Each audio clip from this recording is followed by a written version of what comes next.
नमस्कार, ये आकाशवाणी शिमला है। अब आप पूनम शर्मा से प्रादेशिक समाचार सुनिए। आज के मुख्य समाचार। प्रधानमंत्री नरेंद्र मोदी ने कहा, केंद्र सरकार के तीसरे कार्यकाल के 100 दिन में लिए गए निर्णयों से लोगों के जीवन पर पड़ा सकारात्मक असर। मुख्यमंत्री सुखविंदर सिंह सुक्खू ने कहा, विद्यालयों के विलय के चलते सरप्लस मिड डे मील कार्यकर्ताओं को समीपवर्ती स्कूलों में किया जाएगा समायोजित। स्वच्छता ही सेवा अभियान आज से शुरू। प्रदेश के विभिन्न स्थानों पर कई जागरूकता कार्यक्रम आयोजित। और प्रदेश भाजपा का आरोप, कांग्रेस सरकार ने लोगों पर बढ़ाया महंगाई का बोझ। अब समाचार विस्तार से। केंद्र की मोदी सरकार ने तीसरे कार्यकाल के 100 दिन पूरे कर लिए हैं। प्रधानमंत्री नरेंद्र मोदी ने कहा कि उनके तीसरे कार्यकाल के पहले 100 दिन सभी के लिए प्रभावशाली विकास लेकर आए हैं।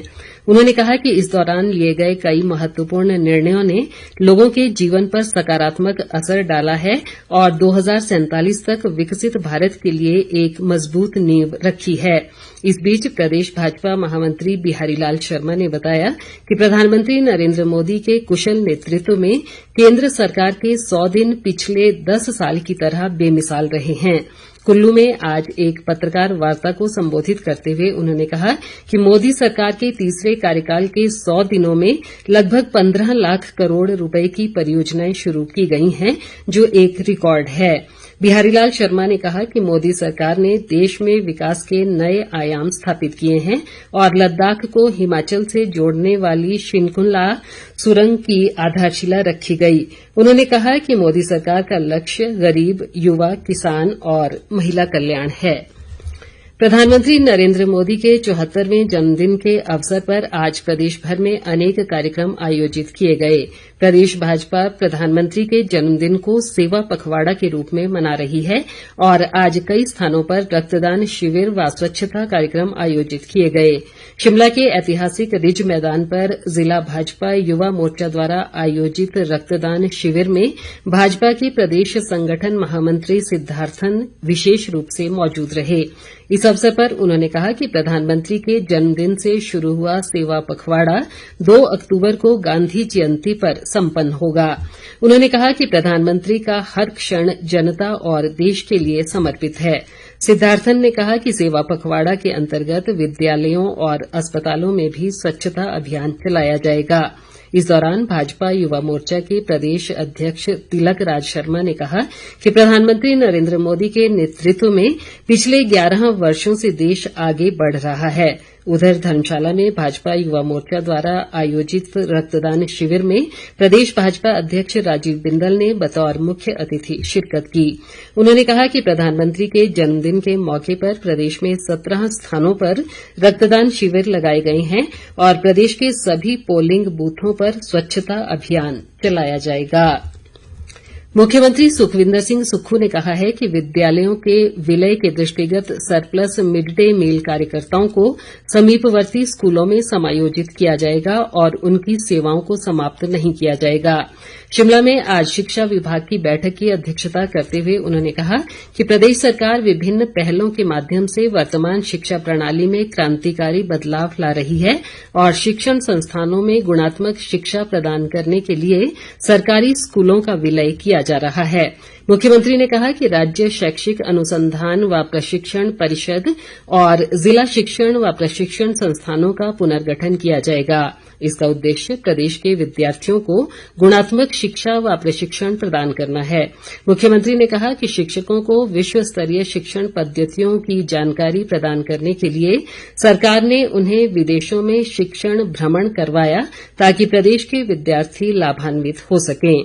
सुखविंदर सिंह सुक्खू ने कहा कि प्रदेश सरकार शिक्षा, खेल और अन्य क्षेत्रों में उत्कृष्ट प्रदर्शन करने वाले मेधावी विद्यार्थियों के लिए भी इस तरह के भ्रमण कार्यक्रम आयोजित करवाएगी ताकि विद्यार्थियों की प्रतिभा में और निखार आ सके। बैठक में शिक्षा मंत्री रोहित ठाकुर सहित अन्य वरिष्ठ अधिकारी भी मौजूद रहे। उद्योग मंत्री हर्षवर्धन चौहान ने कहा है कि राज्य में मनाए जाने वाले मेले व त्योहार यहाँ की समृद्ध संस्कृति के प्रतीक हैं और हिमाचल अपनी समृद्ध संस्कृति के लिए प्रसिद्ध है। सिरमौर जिले के राज्य स्तरीय वामन द्वादशी सराहा मेले के समापन अवसर पर उन्होंने कहा कि प्रदेश में विकास को गति देना राज्य सरकार का लक्ष्य है। हर्षवर्धन चौहान ने कहा कि प्रदेश के स्कूलों व अस्पतालों में रिक्त पदों को जल्द भरा जाएगा।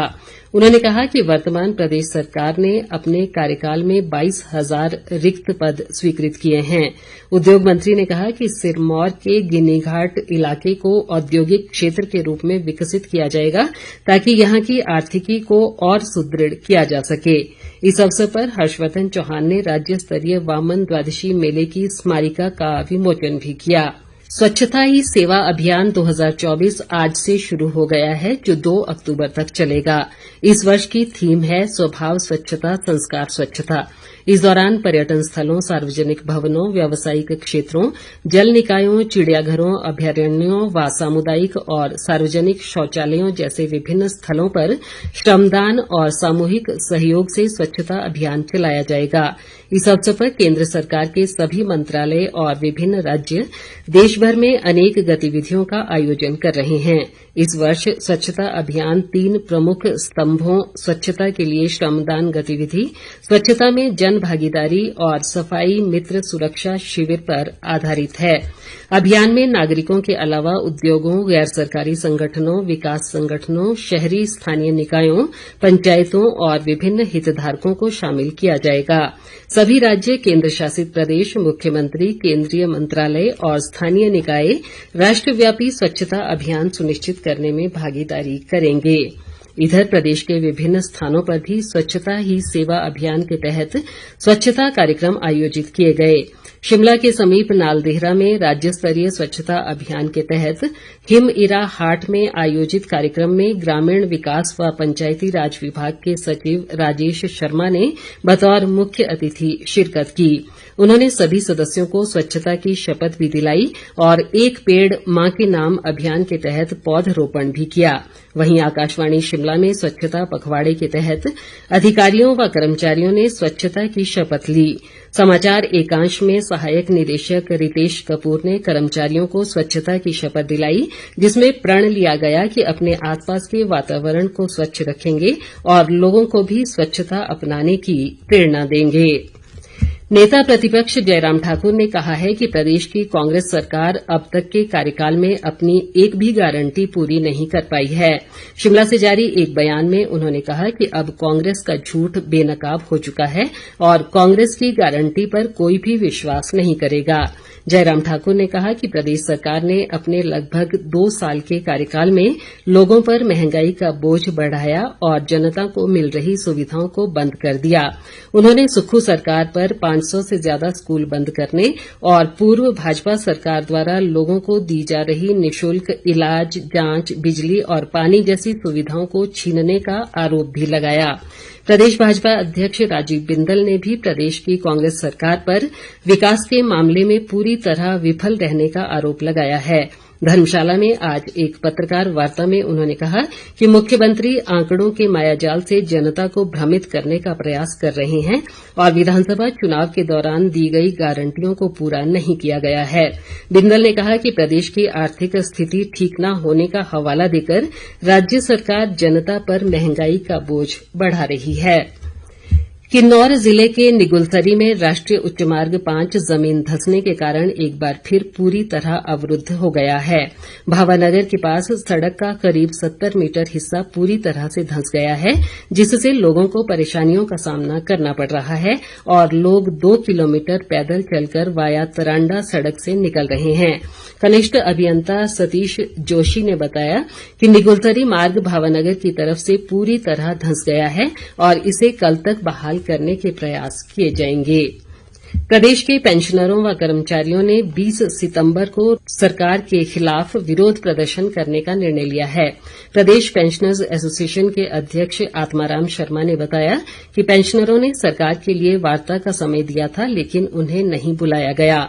अब पेंशनर लंबित डीए व एरियर की मांग को लेकर 20 सितंबर को पूरे प्रदेश में धरना प्रदर्शन कर मुख्यमंत्री को ज्ञापन सौंपेंगे। उन्होंने कहा कि पेंशनरों की बहुत देनदारियां बाकी हैं जो पूर्व की भाजपा सरकार के समय से चली आ रही हैं। आत्माराम शर्मा ने बताया कि 1 जनवरी 2016 से 31 जनवरी 2022 तक सेवानिवृत्त हुए कर्मचारियों को आज दिन तक संशोधित पेंशन के एरियर, लीव इनकैशमेंट, ग्रेच्युटी व कम्यूटेशन नहीं दी गई है। उन्होंने कहा कि सरकार अगर पेंशनरों की मांगों पर गौर नहीं करती है तो पेंशनर्स बड़ा आंदोलन करेंगे। अंत में मुख्य समाचार एक बार फिर। प्रधानमंत्री नरेंद्र मोदी ने कहा केंद्र सरकार के तीसरे कार्यकाल के 100 दिन में लिए गए निर्णयों से लोगों के जीवन पर पड़ा सकारात्मक असर। मुख्यमंत्री सुखविंदर सिंह सुक्खू ने कहा विद्यालयों के विलय के चलते सरप्लस मिड डे मील कार्यकर्ताओं को समीपवर्ती स्कूलों में किया जाएगा समायोजित। स्वच्छता ही सेवा अभियान आज से शुरू, प्रदेश के विभिन्न स्थानों पर कई जागरूकता कार्यक्रम आयोजित। और प्रदेश भाजपा का आरोप कांग्रेस सरकार ने लोगों पर बढ़ाया महंगाई का बोझ। इसी के साथ ये समाचार बुलेटिन समाप्त हुआ। नमस्कार।